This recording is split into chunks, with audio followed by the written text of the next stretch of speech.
요한복음 강의 63번째 시간으로 어둠에 사로잡힌 결과라는 제목으로 말씀을 보겠습니다. 요한복음에서는 빛과 어둠이라고 하는 그러한 대조를 통해 하나님의 나라와 또 이 세상에 대한 그런 이야기를 많이 하고 있습니다. 예수님 또한 자신은 빛이며 또한 이 세상이 바로 어둠이라고 말씀하시죠.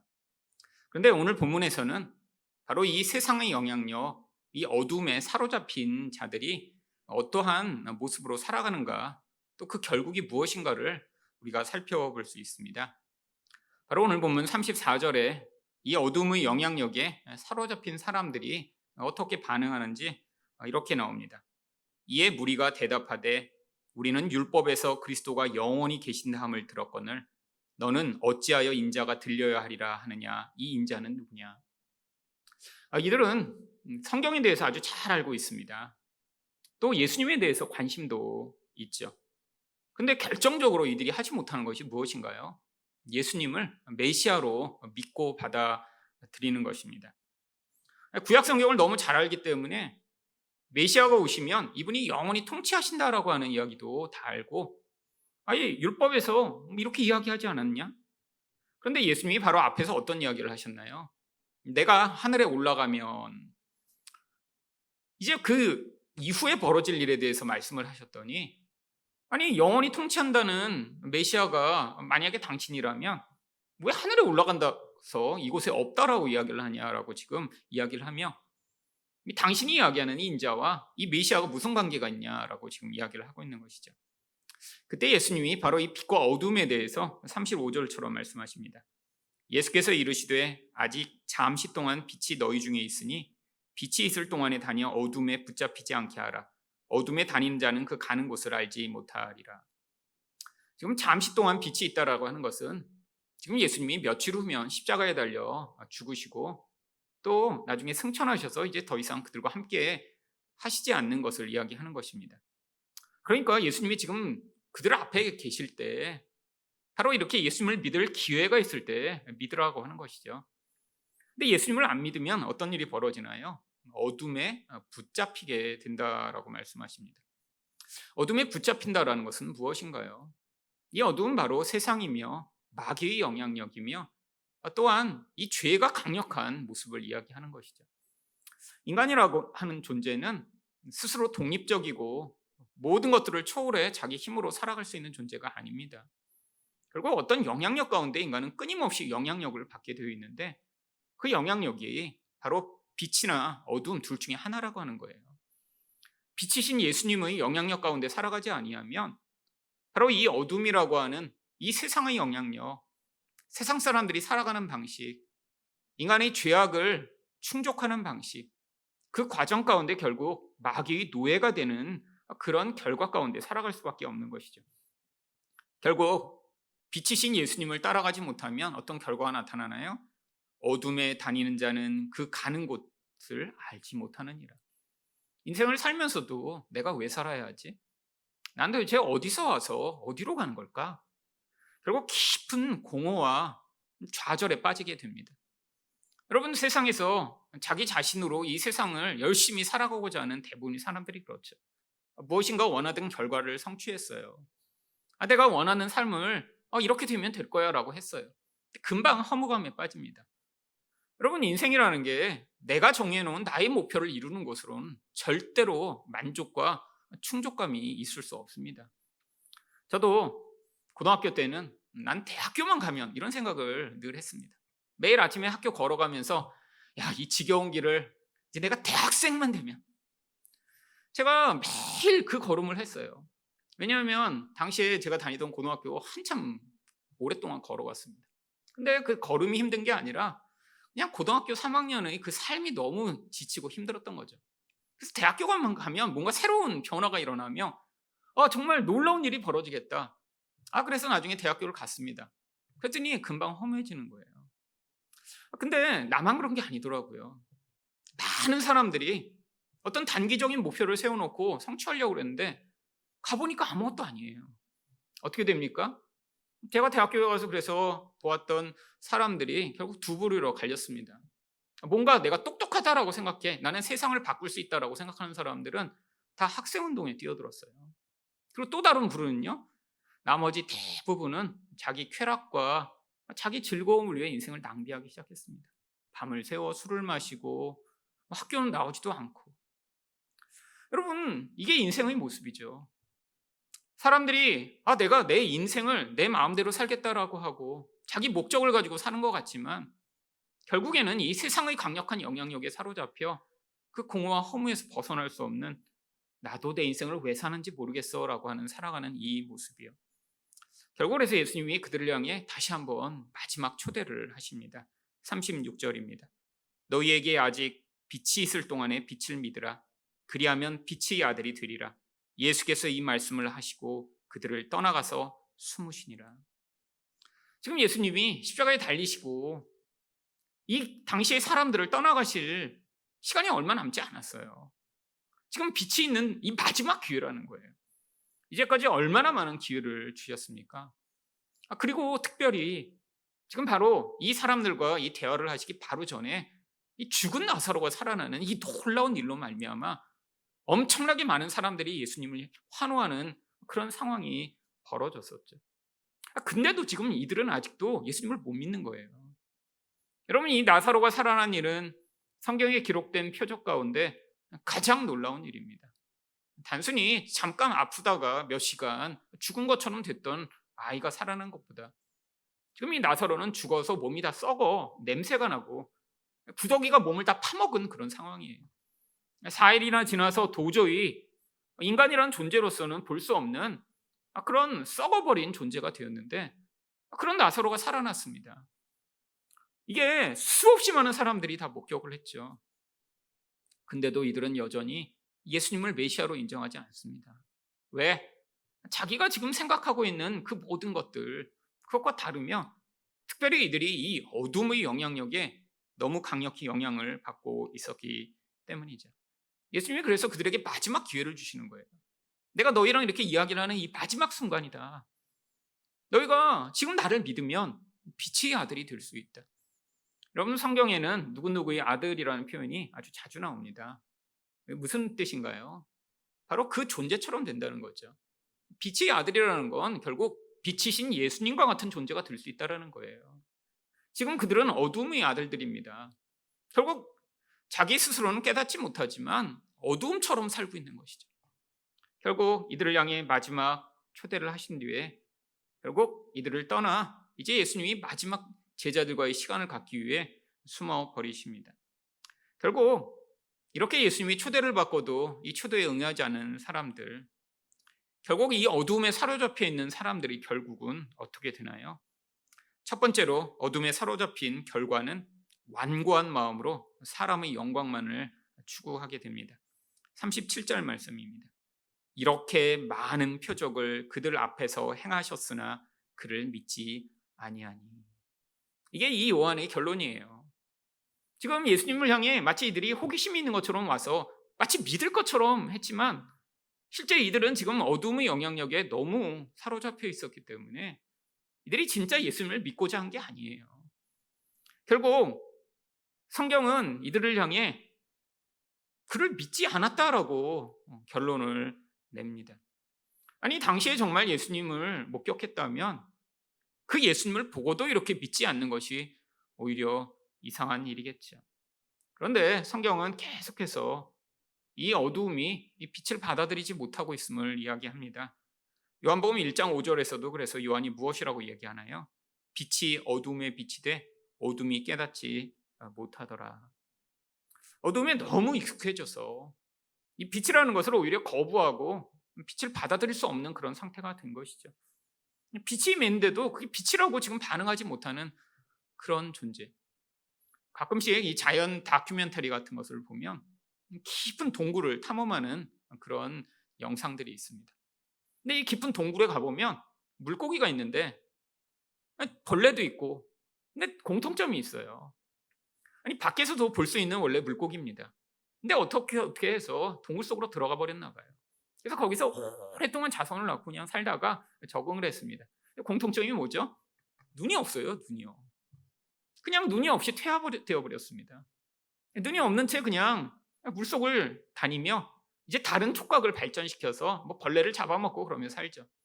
그리고 보니까 또 햇빛을 보지 못하니까 이 피부가 하얗더라고요. 그래서 되게 신기한 새로운 종인가 봤는데 이미 밖에 있는 물고기래요.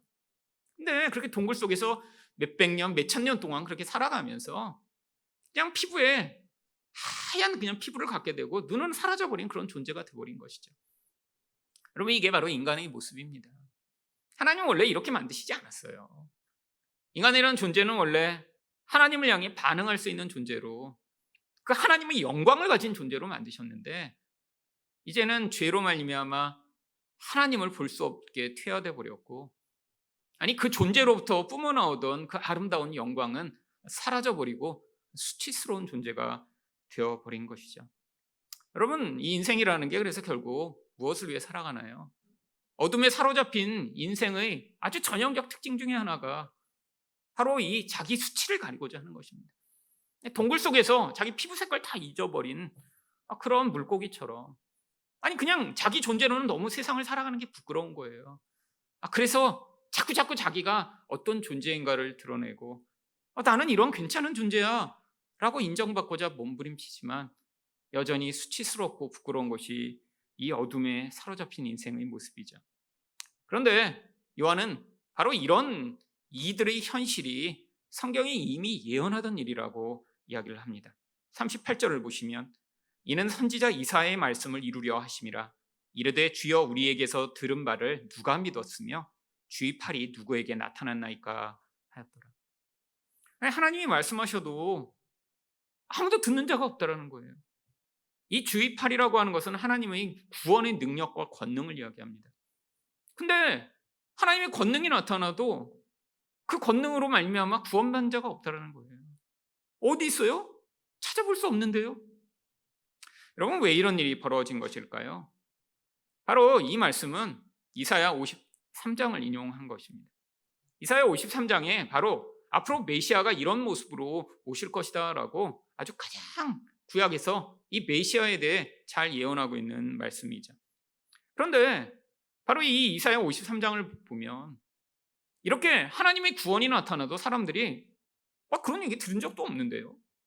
어디에 도대체 하나님의 구원이 있어요? 라고 반응할 만한 그런 모습으로 메시아가 오시기 때문에 이런 결과가 나타날 것이라고 예언하고 있어요. 이사야 53장 2절부터 3절을 보시면 그는 고운 모양도 없고 풍채도 없은즉 우리가 보기에 흠모할 만한 아름다운 것이 없도다. 그는 멸시를 받아 사람들에게 버림받았으며 우리도 그를 귀히 여기지 아니하였도다. 여러분, 성경이 무엇이라고 얘기하나요? 메시아를 보내셨는데 고운 모양이 없어요. 아름답지 않다라는 거죠. 풍채도 없습니다. 요즘 말로 이야기하면 별로 잘생기지 못했다라고 하는 것이죠. 사람들이 흠모할 만한, 좋아하고 찬양하고 야 저거 멋지다라고 할 만한 모습이 없어서 아름답지 못하다라는 것입니다. 사람들은 무엇을 이런 구원자의 조건으로 생각하나요? 어떤 강력한 힘을 구원의 조건으로 생각합니다. 왜요? 그게 자기에게 이익이 될 테니까요. 우리 하나님이 만약에 이 땅에 오셨는데 이 세상의 어떤 왕보다 강력한 모습으로 오셨다면, 누구보다 잘생긴 모습으로 오셨다면 아마 많은 사람들이 야 저분이 구원자일까? 라고 하고 기대했을 텐데 예수님은 전혀 그렇지 않으셨죠. 그러니까 사람들이 어떻게 해요? 심지어는 멸시하고 버립니다. 아무도 귀하게 여기질 않아요. 여러분, 이게 바로 하나님의 구원의 방식과 인간이 기대하는 잘못된 구원의 방식의 특징이죠.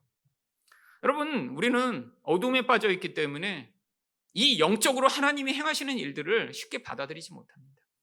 어둠에 빠져 있는 자들이 구원의 수단으로 늘 바라보는 게 무엇인가요? 강력한 힘입니다. 자기가 그런 강력한 힘을 가진 자가 맨 처음엔 열망하죠. 여러분, 그래서 세상에서 더 부자가 되고 더 좋은 학교에 가서 더 좋은 직장에 취직하고 높은 지위를 얻어서 그것으로 자기를 구원하고자 하는 것이 바로 이 세상의 모습이죠. 늘 우리가 하나님을 향해 기대할 때도 뭘 기대하나요? 하나님이 내게 이런 강력한 힘을 조금 나눠주셔서 내 문제를 해결해 주시면 그러면 아주 좋은 일이 일어날 것 같은 그런 기대를 하죠. 여러분, 다 이게 어둠의 모습입니다. 어두움에 빠진 자들은 힘을 열망해요. 이 힘으로 어떻게 되기를 원하는 것이죠? 바로 내가 하나님처럼 되고자 열망하게 되는 것입니다. 여러분, 그런데 하나님은 우리를 어떻게 구원하시나요? 이사야 53장 4절부터 5절이죠. 그는 실로 우리 질고를 지고 우리 슬픔을 당하였거늘 그가 찔림은 우리 허물 때문이요 그가 상함은 우리 죄악 때문이라. 그가 징계를 받음으로 우리는 평화를 누리고 그가 채찍에 맞음으로 우리는 나음을 받았도다. 여러분, 하나님이 우리를 구원하시는 방식은 바로 죄를 해결해 나가시는 방식입니다. 근데 우리는 어떤 방식으로도 죄를 해결받을 수 없어요. 결국 죄가 없는 분을 이 땅에 보내셔서 죄인처럼 만드셔서 그분이 우리를 대신하여 고통을 당하시고 채찍에 맞고 죽임을 당하셔서 우리가 해결했어야 될 그 죄를 그분이 다 해결하신 뒤에 그분의 그 구원의 은혜를 우리에게 베풀어 주심으로 말미암아 구원을 받는 것이죠. 여러분, 우리가 생각하는 뭔가 힘을 가지면 해결될 것 같은 이 힘의 논리가 바로 마귀가 만들어내고 있는 것입니다. 이게 세상의 논리예요. 여러분, 세상에선 힘을 가지면 점점 그래서 더 어떻게 하나요?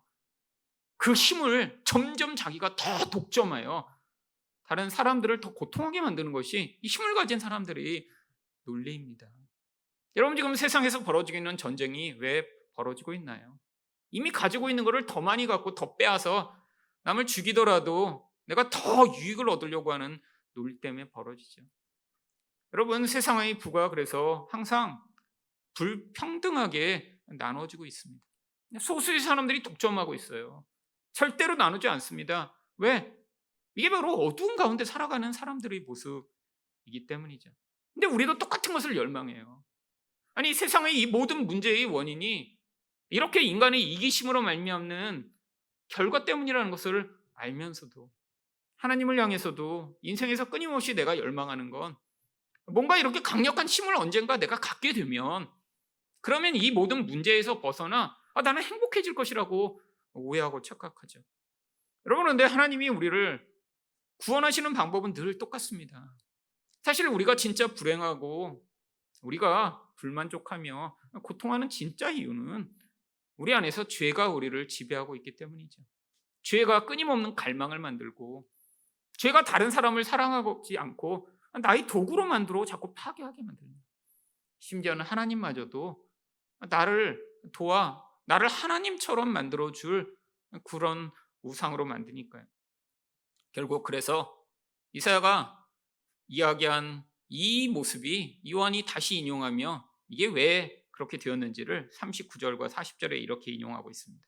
그들이 능히 믿지 못한 것은 이 때문이니 곧 이사야가 다시 일렀을 때 그들이 눈을 멀게 하시고 그들의 마음을 완고하게 하셨으니 이는 그들로 하여금 눈으로 보고 마음으로 깨닫고 돌이켜 내게 고침을 받지 못하게 하려 함이라 하였음이도다. 마치 하나님이 믿지 못하게 하신 것처럼 이야기하고 있죠. 여러분, 하나님이 혹시 믿을까 봐 마음을 이렇게 완고하게 만드시고 눈을 멀어버리게 만드셔서 쟤네들은 절대 믿지 못하게 만들어야 돼 라고 하신 것 같죠. 여러분, 이게 하나님이 그래서 사람들이 예수를 믿지 못하게 하셨다는 것인가요? 아닙니다. 이게 원래 인간의 상태예요. 눈이 안 보이는 상태가 원래 인간의 상태입니다. 마음이 완고하여 하나님 말씀을 받아들이지 않는 상태가 원래 인간의 상태예요. 근데 하나님이 그대로 그냥 두셨다라고 하는 거예요. 결국 인간이라는 존재는 이 어두움에서 빠져나오기 위해 하나님의 은혜가 절대적으로 필요합니다. 여러분, 우리가 노력해서 어둠에서 빠져나오는 게 아니에요. 여러분, 하나님의 절대적인 은혜가 미치지 않으면 인간은 이 어둠에 사로잡힌 자리에서 절대로 스스로를 구원할 수 없는 존재입니다. 결국 이 어둠에서 빠져나와 빛 대신 예수님을 믿고 받아들였다라고 하는 것은 지금 놀라운 은혜를 받은 것입니다. 여러분 인생 가운데 여러분이 노력해서 받은 은혜가 아닙니다. 하나님이 언젠가 찾아오셨던 것이죠. 근데 물론 이 찾아오시는 방식이 마치 바울 사도가 이렇게 정말 영광의 빛을 보며 하나님이 계시구나, 예수가 내가 진짜 오해했구나, 이런 기적적인 방법으로 찾아오시는 경우보다는 이 완고한 마음을 깨트려 눈에 보이는 이 세상의 사로잡힌 인생들을 하늘의 것을 향해 열망하도록 만드시는 방식으로 찾아오시는 경우가 많죠. 우리는 주로 그것을 무엇이라고 부르나요? 고통이라고 부릅니다. 여러분, 눈에 보이는 세상을 의존하던 사람이 새로운 것들을 봐야 되는데 이 변화의 과정이 편안하고 쉽고 그리고 늘 익숙한 것이겠어요? 여러분, 우리가 고통이라고 느끼는 것은 내가 평소에 하지 않던 것, 내가 그래서 그 새로운 것을 받아들이기 위해 내 존재의 일부를 포기하며 다른 것들을 받아들이는 과정이 고통입니다. 여러분, 운동만 새로 시작하셔도 여러분 아마 몸이 굉장히 고통스럽습니다. 평소에 줄넘기 안 하던 사람이 갑자기 줄넘기 하려고 그러면 다리가 아파요. 배드민턴 안 하다가 어느 날 필 받아서 나도 배드민턴 해야지, 그래서 배드민턴 열심히 치고 나면 엄청나게 아프죠, 당연히. 여러분, 영적으로도 마찬가지입니다. 인간은 원래 하나님을 향해 반응하지 못하는 존재예요. 근데 은혜가 찾아와야 되는데 바로 우리 전적 에너지가 눈에 보이는 것에 있는 존재가 보이지 않는 하나님을 향해 반응하며 그 예수를 빛으로 받아들이기 위해서는 얼마나 많은 고통스러운 과정이 필요할까요? 여러분, 결국 그래서 요한이 지금 이 사람들이 이렇게 거부하며 완고하게 반응하는 것이 바로 예수 그리스도시다라고 지금 41절에서 이렇게 이야기합니다. 이사야가 이렇게 말한 것은 주의 영광을 보고 주를 가르쳐 말한 것이라. 예수님이 영광 가운데 오셨어요. 물론 우리가 기대하는 영광은 아닙니다. 근데 어떤 영광이죠? 이 영광이 바로 하나님의 본질이 드러나는 거예요. 예수님이 하나님의 본질을 우리에게 다 보여주신 분이십니다. 무엇으로요? 우리가 기대하는 그런 세상적 영광이 아니라 하나님은 사랑이시며 하나님은 은혜로우시며 우리 하나님은 끝까지 우리를 참으시며 우리를 구원하시기 위해 성실하게 일하시는 공의로운 하나님이심을 이 예수님을 통해 우리에게 다 보여주심으로 이 예수님이 주의 영광이신 거예요. 여러분, 이런 아름다운 영광이 나타났는데 사람들이 반응하지 않고 있다는 것이 이들이 얼마나 깊은 어두움에 사로잡혀 있는 것을 대변하는 것이죠. 그런데 이렇게 예수님을 그래도 믿는 자들이 있었습니다. 42절입니다. 그러나 관리 중에도 그를 믿는 자가 많되 바리새인들 때문에 드러나게 말하지 못하니 이는 출교를 당할까 두려워합니다. 당시에 이 이스라엘은 종교 사회죠. 지금의 이슬람이랑 비슷합니다. 그러니까 정치보다 종교가 더 위에 있는 거예요. 관리예요. 그래서 나라 일을 합니다. 상당히 높은 지위를 가진 사람들이죠. 근데 이들도 다 누구를 두려워해요? 바리새인들을 두려워합니다. 바리새인들이 만약에 이들을 출교하게 되면 어떤 일이 벌어지냐면 사람들 사이에 더 이상 같이 살 수가 없는 존재가 되는 거예요. 사람이 있어요. 근데 아무도 그러면 출교한 자를 향해 말을 하지 않습니다. 관계를 맺으면 같이 출교돼 버리는 거예요. 그러니까 그 한 사람이 완전히 왕따가 되며 이제 인간으로 여기지 않아요. 앞에 있는데 없는 사람처럼 여기와 사람들이 반응하고 같이 있는 사람들은 그들과 함께 살 수도 없습니다. 여러분이 사회적으로 완전히 매장시키는 거죠. 종교적으로요. 여러분, 사람들이 그러니까 두려워해요. 예수를 믿는다고 하는데 결국 이들이 자기 정체를 드러내지 않습니다.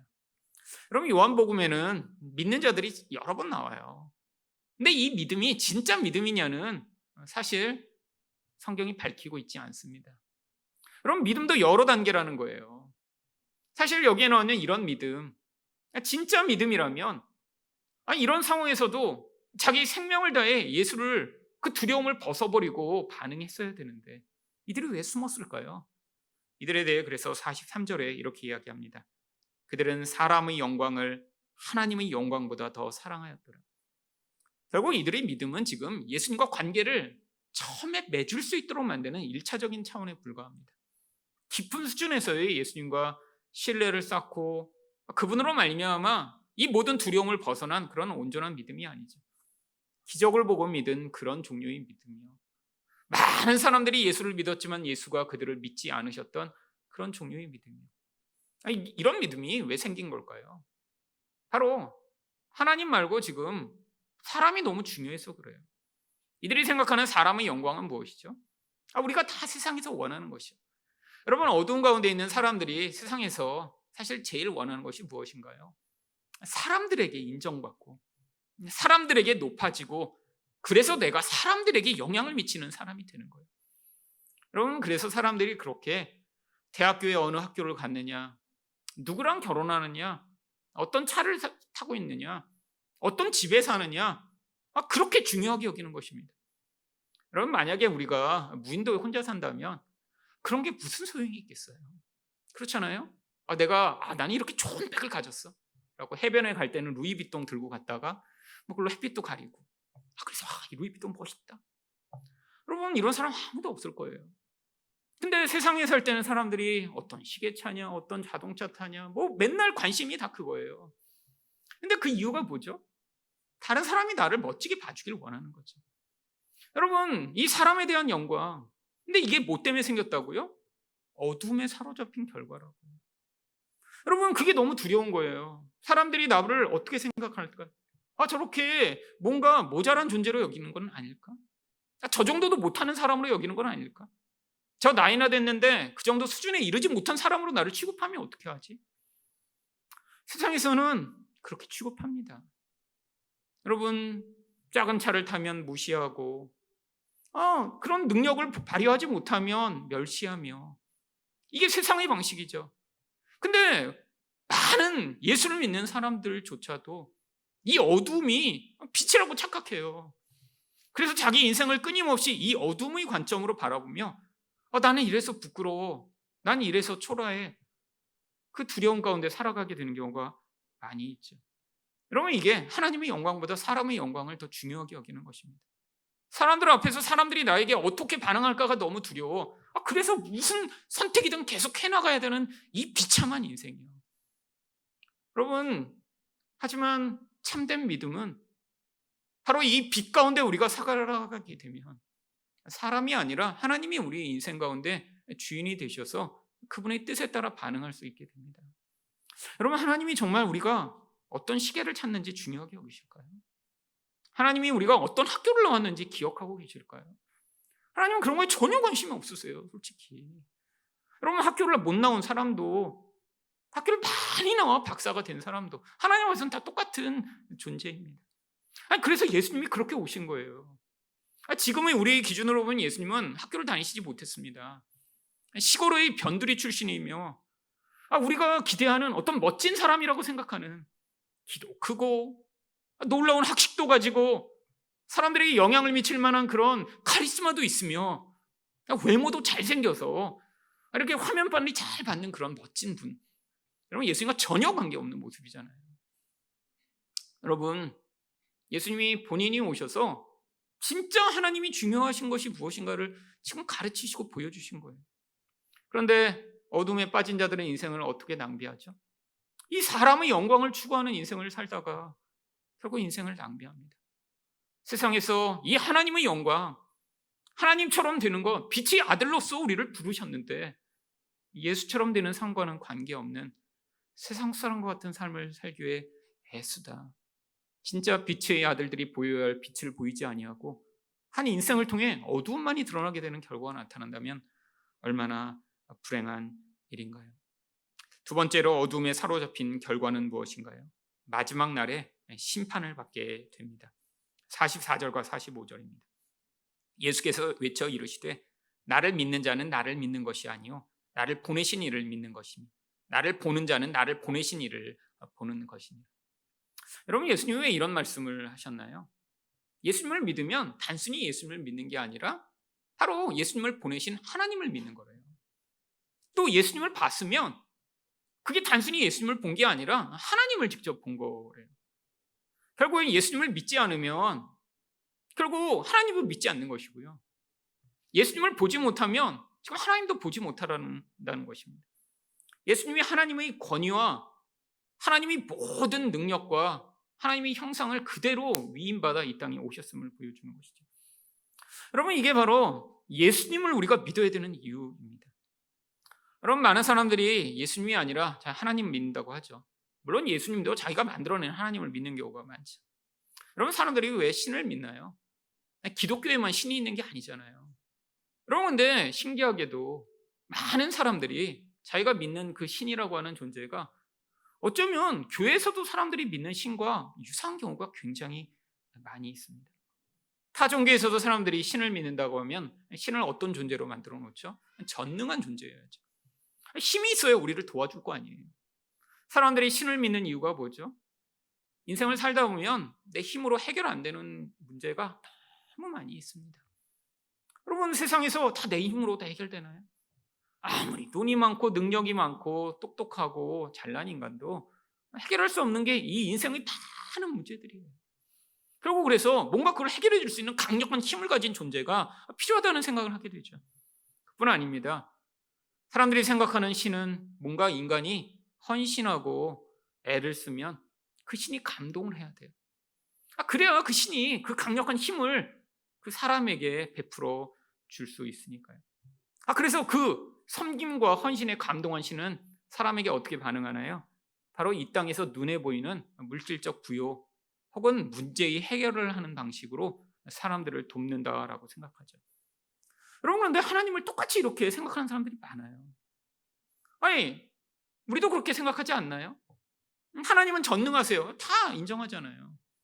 그리고 하나님은 어떠세요? 사람들이 이렇게 내가 열심히 하나님을 향해 헌신하고 애썼더니 그 필요가 있을 때 그렇게 열심히 기도하고 하나님께 간구하면 그 문제를 해결해 주시는 그런 분이라고 생각하죠. 여러분, 이게 지금 예수를 믿지 않는 것입니다.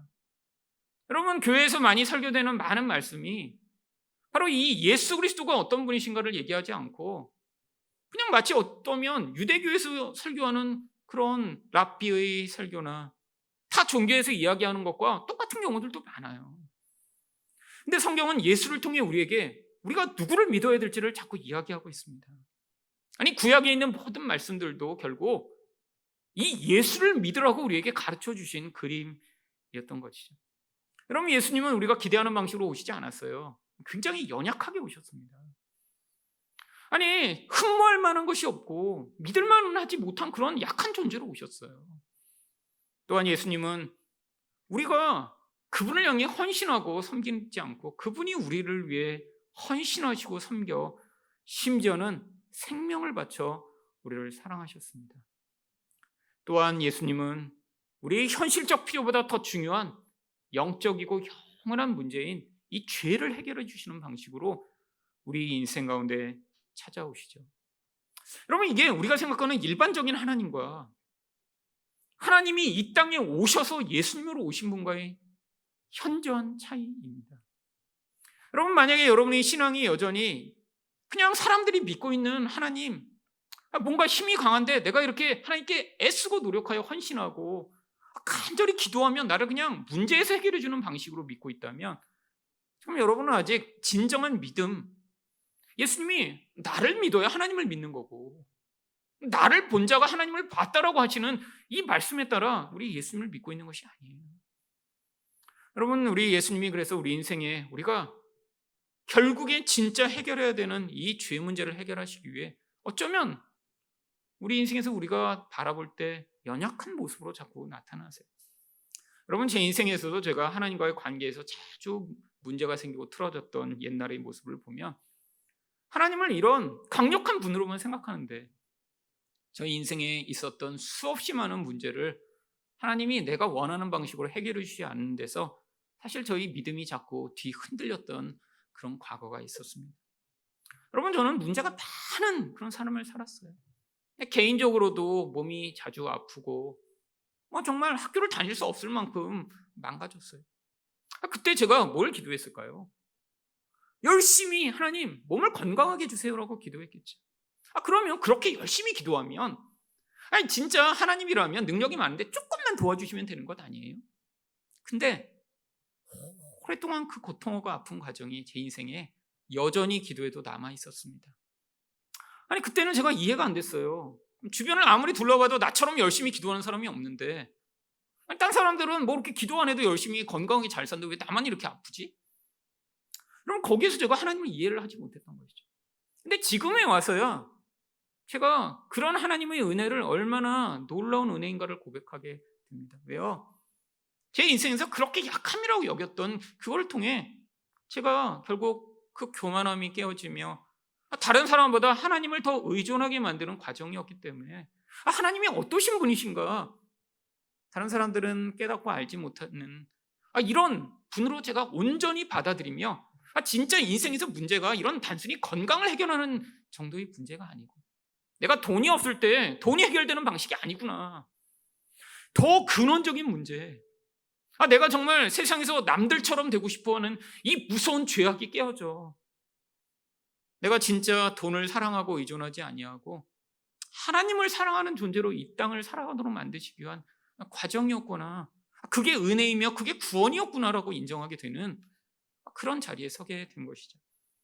여러분, 제 인생에서 하나님이 정말 기적 같은 방식으로 막 힘을 발휘하셔서 문제를 해결하신 방식은 정말 몇 번 되지 않습니다. 대부분은 너무나 지루하고 오래 걸리는 방식으로. 아니, 하나님 왜 이렇게 힘이 없는 것 같지? 아니, 우리 하나님 왜 이렇게 그냥 힘이 없어서 내 인생을 그냥 이렇게 방치하고 나를 그냥 시궁창에 집어넣어. 거기서 내가 다 무너지고 그냥 죽어버린 다음에야 개입하려고 그러나? 제가 화가 나고 답답한 그런 모습으로 임하셨는데, 아니 그게 지금 돌아오니까 놀라운 은혜였던 거예요. 왜요? 여러분이 인간의 이 어둠에 사로잡힌 영적 본질은 그렇게 호락호락하지 않습니다. 인간의 본성 자체가 영혼에서부터 결국 내가 이 세상에서 잘난 존재가 되고 사람의 영광을 추구하여 사람들에게 내가 높아진 존재가 돼서 나는 이런 존재야 라고 증명하고 싶은데, 이 약함이 우리 인생의 방해가 되니까 하나님을 향해서도 하나님 나를 좀 강하게 만들어 주셔서 사람들 앞에 내가 이렇게 괜찮은 존재라고 증명할 수 있도록 해주세요 라고 하는 이 무서운 죄성에서 비롯된 것이니까. 결국 이런 지루한 과정을 거쳐서야 내 영혼 안에 있는 이 죄가 결국 나를 하나님으로부터 멀어지게 하고, 그래서 결국 이 세상을 이렇게 불행하게 만드는 것이구나 알게 되고, 이 죄를 하나님 앞에 인정하고 고백하는 자리에 서게 될 때, 그제서야 하나님의 구원이 임하여 이 어둠이 아니라 빛 가운데 사는 삶이 얼마나 놀라운 은혜임의 행복인가를 깨닫게 하시는 것이죠. 여러분, 정말 저는 가끔씩 지금도 돌아보면 정말 내 과거에 이렇게 어둠이 내 인생에 가득했던 그 시절과 지금을 돌아보면 정말 눈물이 울컥울컥 납니다. 그래서 집에 가끔씩 이렇게 찬양을 틀어놓다가 은혜 이런 소리 나면 갑자기 막 눈물이 날 때가 있어요. 정말 은혜가 아니었으면 나는 정말 과거에 그 어둠에서 그렇게 살다가 매일 고통하며 살다 죽었을 텐데. 정말 저희 10대, 20대의 저희 모습을 보면 사람들 앞에서 내가 어떤 존재가 될까 몸부림치며 애쓰는데 원하는 만큼의 그런 모습과 능력과 결과가 안 나타나니까 매일 좌절하고 불안해하고 고통하며 그렇게 살았던 저희 모습. 지금은 사실 거의 신경 안 써요. 여러분, 제 인생이 그러면 과거로 돌아가 마치 제가 20대 때 하나님을 몰라 늘 하나님 이거 해주기를 해주세요, 돈 주세요, 아픈데 건강하게 해주세요, 이렇게 힘든데 해결해 주세요. 근데 근원적인 문제가 해결되지 않은 채로 그게 그렇게 간구하는 본질만 하나님이 들어주셨다면 저는 여전히 그때처럼 어둡고 고통하고 불안하고 사람들의 시선 때문에 늘 덜덜덜덜덜 떨며 아마 비참하게 살았겠죠. 근데 하나님이 제 인생 가운데 그렇게 어두운 가운데 있던 저를 구원하여 우리 하나님의 은혜가 얼마나 큰가를 맛보게 하시고, 사람이 아니라 우리 하나님이 보이지 않지만 제 인생의 주인이시며 제 인생을 붙들고 이제까지 오신 미래에도 우리 하나님이 내 인생을 끝까지 책임지신다는 믿음을 주셔서 그렇게 소심하고 어둡던 제 영혼이 이제 자유롭게 됐는데 어떻게 여러분을 향해 거짓말을 할 수 있겠습니까? 여러분, 예수님이 그래서 뭐라고 말씀하시나요? 결국 46절에서 나는 빛으로 세상에 왔나니 나를 믿는 자로 어둠에 거하지 않게 하려 함이로라. 여러분, 예수님이 이 땅에 오신 목적이 명확해요. 아니, 예수님처럼 되는 자들, 그래서 이 땅에서 가난하던 남들이 인정하지 않던 상관없이 세상을 살아갈 수 있는 그런 담대한 자들 만들어 빛의 자녀들이 어떤 존재인가 보여줄 수 있도록 하시고자 하시는 것이죠. 여러분, 그런데 예수님이 이 땅을 바로 그냥 오셔서 본인이 사시며 마치 그렇게 약한 모습으로 사셨기 때문에 그분이 진짜 힘이 없으신 거예요? 아닙니다. 47절입니다. 사람이 내 말을 듣고 지키지 아니할지라도 내가 그를 심판하지 아니하노라. 내가 온 것은 세상을 심판하려 함이 아니요 세상을 구원하려 함이로라. 여러분, 예수님은 능력이 있으세요. 능력이 있으면 반드시 무엇을 해야죠? 심판도 할 수 있어야 됩니다. 여러분, 이게 사람들이 착각하는 거예요. 우리 하나님이 능력이 많으신데 우리를 그러니까 그 능력만으로만 대우하신다면 사실 우리는 그 능력으로 심판당해야 마땅한 존재입니다. 아니, 우리가 하나님이 볼 때 뭐가 그렇게 예쁜 모습이 있어요? 하나님이 볼 때 예쁜 모습은 의로운 것만 하나님이 온전하다고 여기십니다. 근데 우리는 불의해요. 그러니까 하나님이 능력만 많으신 분이라면 우리를 늘 심판하셔야죠. 그래서 예수님이 뭐라고 얘기하세요? 내가 심판하러 온 게 아니냐. 능력이 있지만 나는 구원하러 왔어. 그러니까 지금 나를 믿어. 라고 말씀하시는 것이죠. 근데 그렇다고 심판을 안 하시나요? 아니에요. 이게 착각하는 것입니다. 여러분, 48절에서 예수님이 뭐라고 하세요? 나를 저버리고 내 말을 받지 아니하는 자는 심판할 이가 있으니 곧 내가 한 그 말이 마지막 날에 그를 심판하리라. 여러분, 예수님 능력이 있으세요. 예수님이 나를 믿어. 지금 내가 나약해 보여도 내가 이 땅에, 하지만 내가 빛으로 온 하나님의 영광이야. 너희들 눈에는 이 세상의 영광보다 별것 아닌 것처럼 보여도 아니야, 내가 진짜야 라고 말씀하셨는데 지금은 그걸 믿지 않는다고 당장 심판하시지 않는다는 거예요. 왜? 구원의 시간이니까요. 은혜의 시간이니까요. 하나님이 기다려주시는 시간이니까요. 근데 예수님이 힘이 없어서 그냥 참는 게 아니에요. 여러분, 마지막 날에 심판이 임할 것입니다. 반드시 심판의 날이 올 것입니다. 예수님이 말씀하셨는데도 반응하지 않고 믿지 않았던 자들을 향해 예수님이 반드시 심판하시며, 우리 예수님이 얼마나 강하신 분이신가. 우리 예수님이 이 땅에 오셨을 때는 그렇게 나약한 분이셨지만 이 땅에 다시 오실 때는 만왕의 왕이시며 만주의 주로 오시는 하나님이신가를 보여주실 것입니다. 여러분, 이 빛 대신 예수님을 믿음으로 어둠에서 벗어나 하나님의 자녀처럼 이 땅을 살아가시는 여러분 되시기를 축원드립니다.